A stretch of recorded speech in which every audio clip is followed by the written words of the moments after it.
Hello to viewers, welcome to my channel Science to Technology. In today's show, Computer Wednesday, we're going to talk about a tool, Video Processing Tool or VPT, beta launch. I made this tool. So let's dive deep into it. So why the heck I needed to make a tool? Well, here's the deal. All of us, whether you are a video editor, content creator or not, all of us have to deal with a lot of video in day-to-day life, be it your mobile phone video, be it your basically dash cam video, action cam videos, a lot of it, like a lot of video, we have to deal with it. And there are certain people whose bread and butter comes from it, as in like their livelihood. So it is an important use case, so to say. And files often, again, not all the time, but often has aberrations, meaning minor oopsies in that. For example, if you are using your mobile phone, the front camera, it has a function known as flip. So because again, otherwise it will look like a mirror, all the text would be inverted. But what if you switched it off? Or it was on and you wanted it to be off, then what? So in those sort of scenario where you have this sort of minor issues, or like you rotated the camera but video file was still vertical, or you wanted vertical, the file is coming like this, there are a lot of like small stuff. And the biggest thing is fluff. For example, let's say you downloaded a reel and you wanted to share with other people. It's a good reel, but it's like the 3-minute reel, only 2 minutes you want to share. Or you have a video where it's just like, this is what I need help with. What if you can only share that part? Because again, let's say it's a long video and you wanted to share, like let's say it's an 8-hour footage of security camera and you need to show when the event happened, you need to remove those trim, like extra fluff. There's a lot of fluff there. One common issue you must have noticed, specifically with YouTubers who are like single-man, one-man team, is that because microphones like this, they generally only write audio to one channel. Again, that's desirable. But problem is, sometimes you forget the settings in the video editor and voila, audio is only coming one, this or this, not in both of them. So there are a lot of small things. And thumbnail, I did not knew this in the early days, that video container like MKV, MP4, these containers have enough room for files, as in like you can drop an image file. That's how SRT files also work, like subtitle files and all that.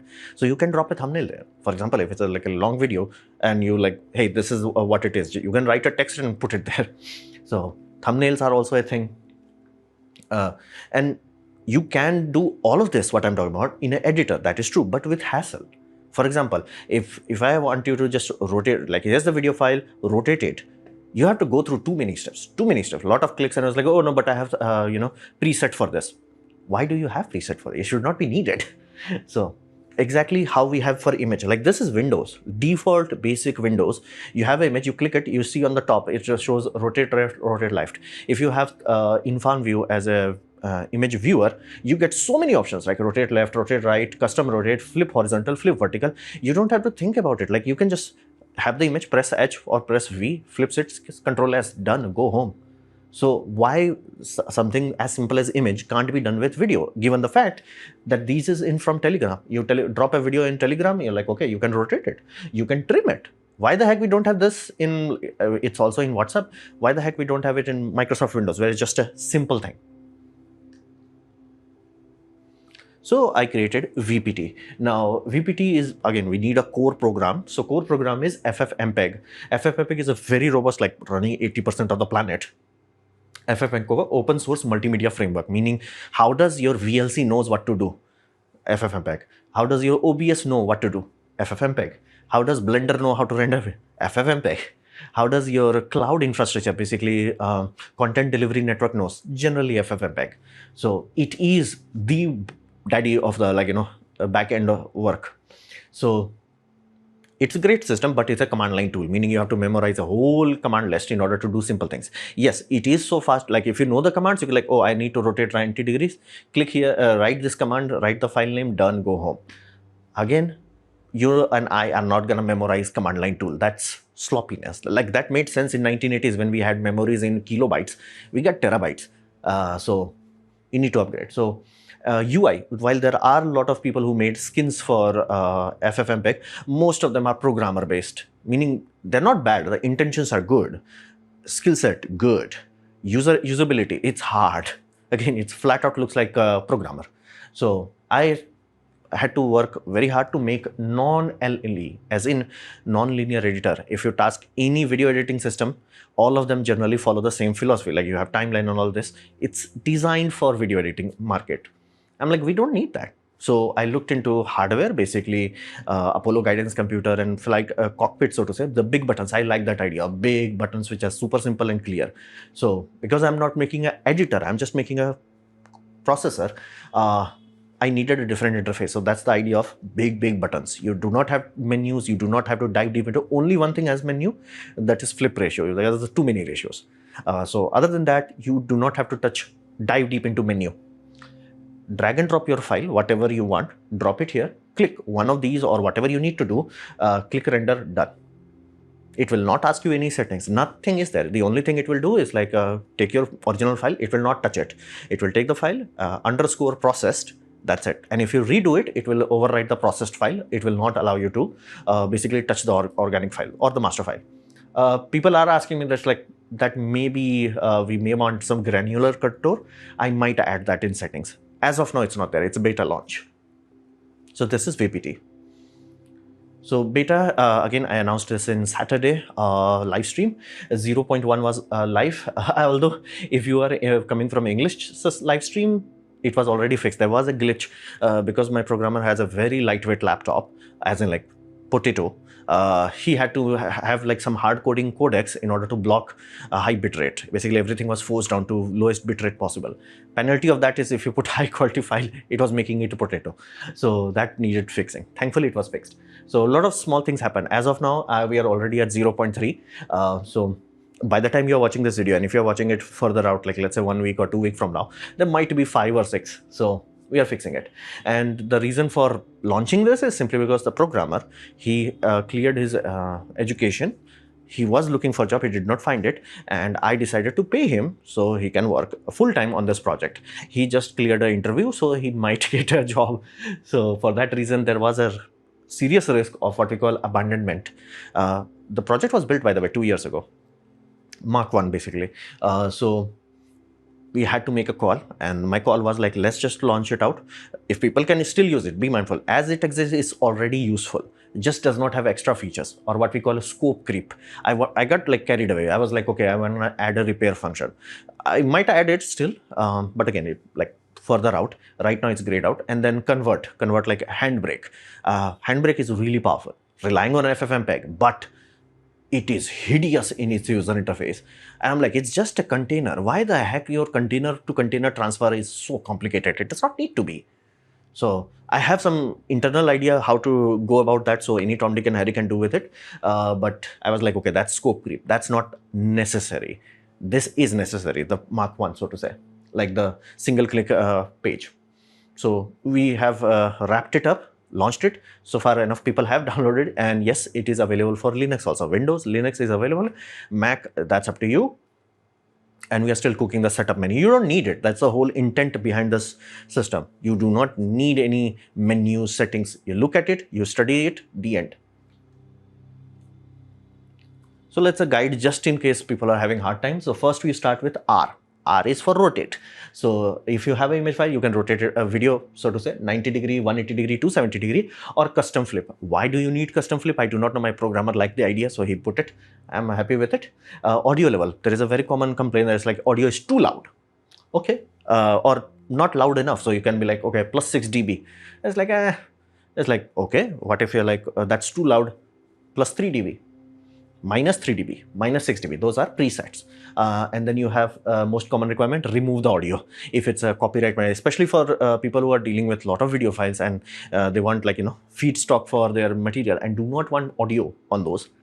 Drop it, delete it, destroy it, delete, remove the basically audio line. So that is there.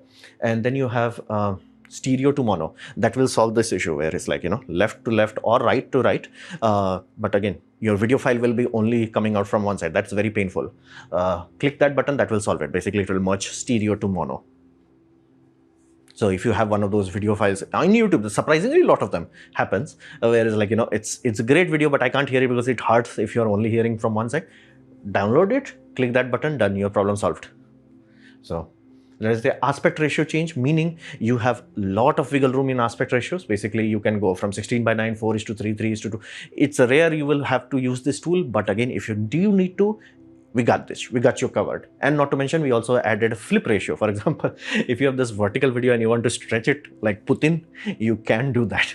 I will not fight you. Like, I've seen a lot of applications like, no, invalid. I'm like, why? It's my software. Why are you fighting me? So we do give you that option. Add and remove thumbnail, which is super simple. The remove thumbnail will be grayed out if there is no thumbnail detected. Add system, you drop any image here, JPEG or PNG, and voila, that will work. And then you have the third one, which is make a frame into thumbnail. For example, I want this image to be the thumbnail. Click this third one, it will make it automatically. You don't have to do that. And then you have crop. I'm pretty sure all of you know how it works in your mobile phone. Exactly the same thing. Although we have not added that mirror function that Photoshop has, that, you know, press control and it mirrors it. We are not there. But again, if you are using this, you are using it on a mouse or a tablet, you should be fine. It should be fine. So that will take care of like any image on your phone. If you know how to deal with that, you can do that on video. Trim function, which again, very desirable. What if you want to remove the fluff? Security cameras, dash cam, action cams, you can remove the fluff that you need to have. Add and remove subtitle. That part is not working as expected, but again, give it a shot. It might work for you by the time you are watching it. So that may require a bit of issue. Quick save, generally it will always be quick save, meaning wherever the root file is, whatever file you are dragging and dropping into, it will create that file name _ processed in that same location. But you're like, okay, I have the input file, I want a different place, click the browse button. If you do not, it will create the _ process there. If you recreate something, like let's say you had cropped it and then you trimmed it, it will override the system. It will not touch the primary file. I made sure of that. Although some people are asking for that. So I might have that as a setting system. So question is, what can we expect in the future? Well, here's it's all in your hand. My job is done.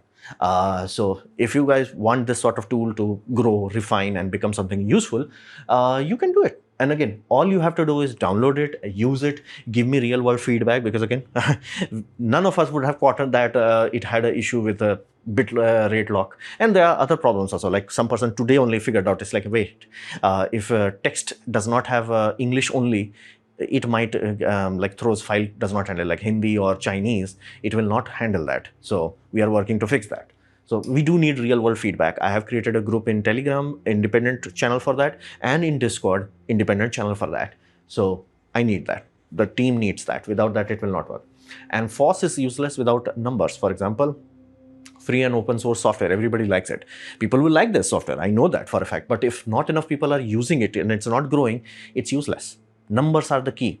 If hundreds of people are using it, that's okay. Better than nothing. If thousands of people are using it, that's good. If 10,000 people use it, it's like done. It has become self-sufficient. So having something like that is desirable. And if you're like, hey, I'm a programmer, I know my stuff, because again, I'm not that great satisfied with basically the video player algorithm. The programmer did a good job, and at least it works. It's not some other download from there. It is sticky, it's not smooth, it's not butter, it's not VLC. Or again, even VLC sticks, the best one I have seen so far is Pot Player. So if you are that level where it's like, no, I can contribute in code, fork it, improve it, polish it, and we're gonna acquire that into the primary main line.